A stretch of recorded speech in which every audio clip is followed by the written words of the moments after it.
Halo, saya Mainarti dari Malang, Jawa Timur. Saya senang sekali hari ini bisa berkesempatan untuk mengunjungi Benteng Panua. Di sini saya belajar banyak tentang peninggalan besar Kerajaan Goa dalam bentuk benteng. Di situ kita belajar banyak bukan hanya tentang bagaimana peran benteng itu, bagaimana nilai-nilai historisnya, tapi bagaimana kebesaran Kerajaan Goa itu bisa mendesain arsitek pertahanan sehingga bisa dimanfaatkan juga oleh tentara Belanda dan Jepang.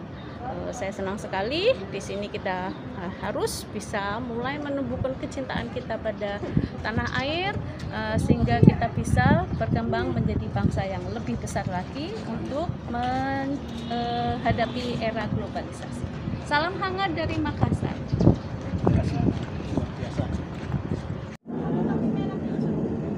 Saya nggak ada topi.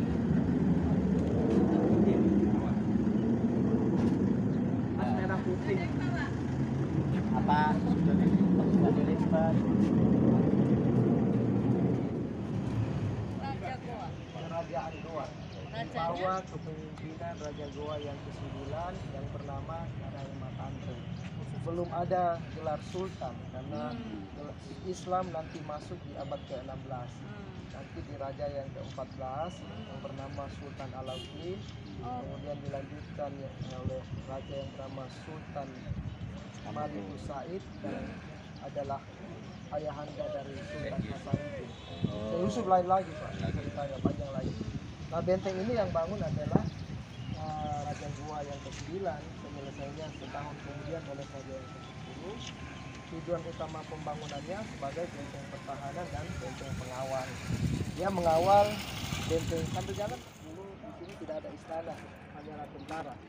Bentengnya kemudian diberi nama Benteng Panua atau Benteng Penyu. Kenapa? Karena bentuknya seperti kura-kura kalau ibu lihat dari atas. Nanti saya perlihatkan maketnya. Di dalam ibu bisa lihat persis seperti kura-kura. Itu arsiteknya orang dulu, Pak. Itu adalah gudang rempah-rempah zaman VOC, zaman Belanda. Jadi Belanda itu dari negeri Belanda dia bawa genteng, bawa tehel, bawa keramik, diisi di atas kapal-kapal VOC untuk jaga balansi kapal sampai Selat Makassar. Kapalnya bisa masuk sampai di sisi belakang gedung ini karena di belakang itu ada kanal. Kanalnya agak besar karena benteng ini dulu dikelilingi sama parit. Paritnya bentuk U, langsung mengarah ke laut. Di jalan itu dulu pesisir pantai. Karena sudah reklamasi ada jalan, akses ini dijadikan pintu utama, akses yang di belakang ditutup karena paritnya hilang, bangunan penduduk rapat sampai ke dinding benteng. Jadi benteng itu ada dua gerbang sebetulnya, gerbang utama. Ini gerbang utama yang ke daratan, ini yang ke lautan.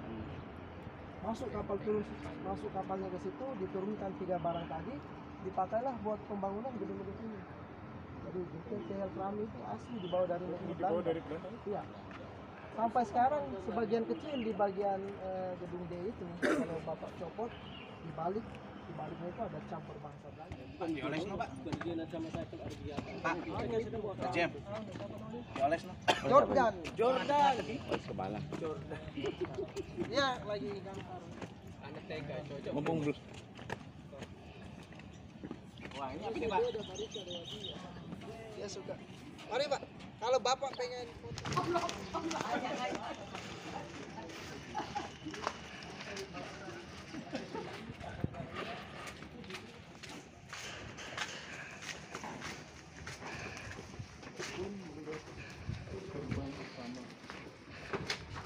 Motong ngono ya apa? Kayak apa? Jelek. Terowongan.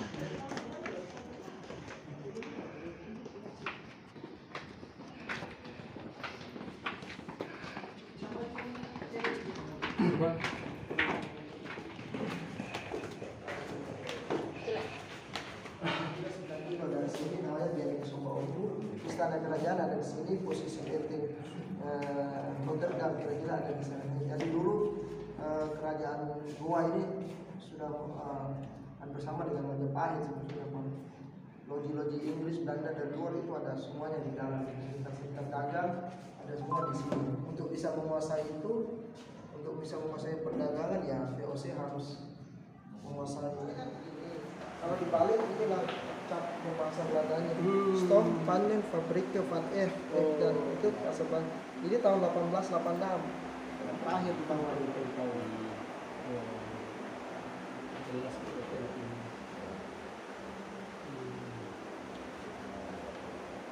Jadi ada posisi seperti urat-urat.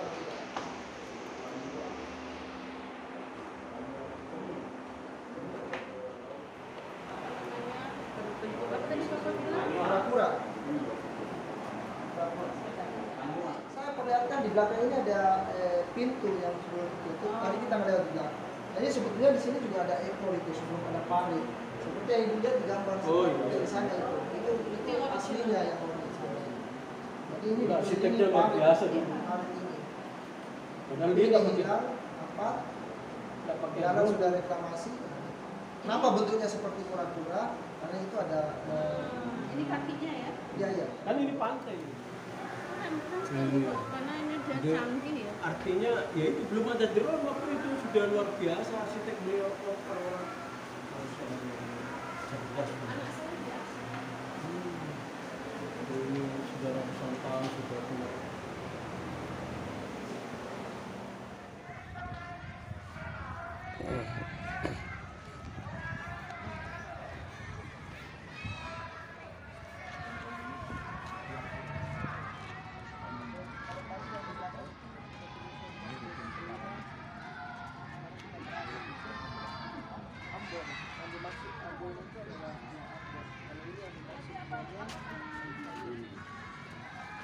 Apa menuju ke lokasi geografis, maksudnya kalau di sini tuh arahnya ke Bone, sana Ambon atau penamaan?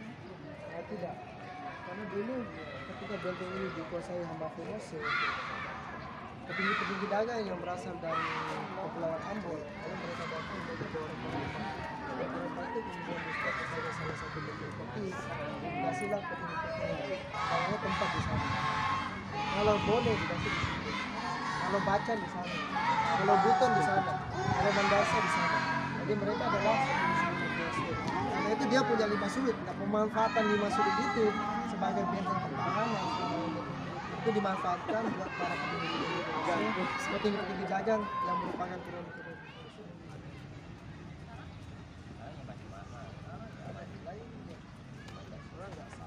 Nah ini yang kalau ibu bapak lihat dari markirnya tadi, inilah bagian kepala kura-kura yang tadi. Oh ini kepalanya ya? Iya pak, tuh kepalanya. Nah itu di situ ada tiang bendera itu dulu, tiang bendera zaman dulu. Oh. Dan laut ke sana, nah tiang yang putih Laut, itu. langsung kita lihat lautnya Pak.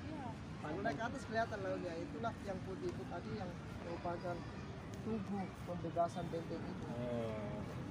Karena kalau di itu